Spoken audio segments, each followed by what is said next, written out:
રાજ્યમાં ઉનાળાએ ધારણ કર્યું છે રૌદ્ર સ્વરૂપ। રાજ્યના મોટાભાગના શહેરોમાં તાપમાન 43 ડિગ્રીને પાર જતા લોકો ત્રાહિમામ પોકારી ઉઠ્યા।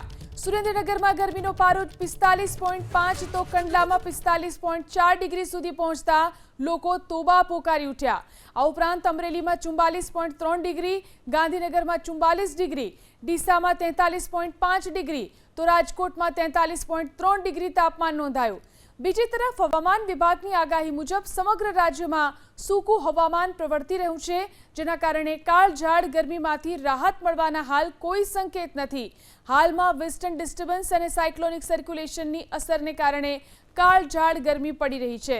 રાજ્યના 12 જિલ્લામાં હીટવેવની ચેતવણી આપવામાં આવી છે, જેમાં અમદાવાદ, ગાંધીનગર, બનાસકાંઠા, પાટણ, આણંદ, વડોદરા, સુરત અને વડોદરાની અંદર હીટવેવની સ્થિતિની અત્યારે આગાહી છે, જ્યારે કે રાજકોટ, અમરેલી, દ્વારકા અને બોટાદમાં પણ ગરમી ભૂક્કા બોલાવશે। આગ ઝરતી ગરમીને કારણે લોકો બપોરે કામ સિવાય ઘરની બહાર નીકળવાનું ટાળી રહ્યા છે, જેના કારણે ભરચક રહેતા વિસ્તારોમાં પણ ટ્રાફિક નહીવત જોવા મળી રહ્યો છે।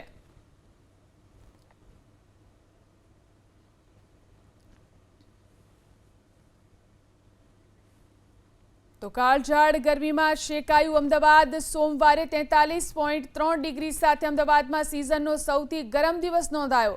હજુ આગામી 3 દિવસ માટે અમદાવાદમાં ઓરેન્જ એલર્ટ આપવામાં આવ્યું છે। સોમવારે 44.3 ડિગ્રી સાથે અમદાવાદના સરેરાશ મહત્તમ તાપમાનમાં સામાન્ય કરતાં 2.7 ડિગ્રીનો વધારો થયો।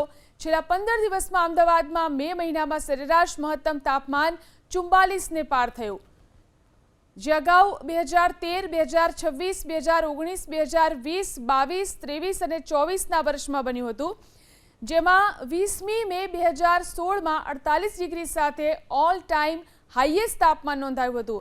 હવામાન વિભાગની આગાહી મુજબ આગામી 3 દિવસ અમદાવાદનું તાપમાન 45 ડિગ્રીની આસપાસ રહેવાની હવામાન વિભાગે આગાહી કરી છે।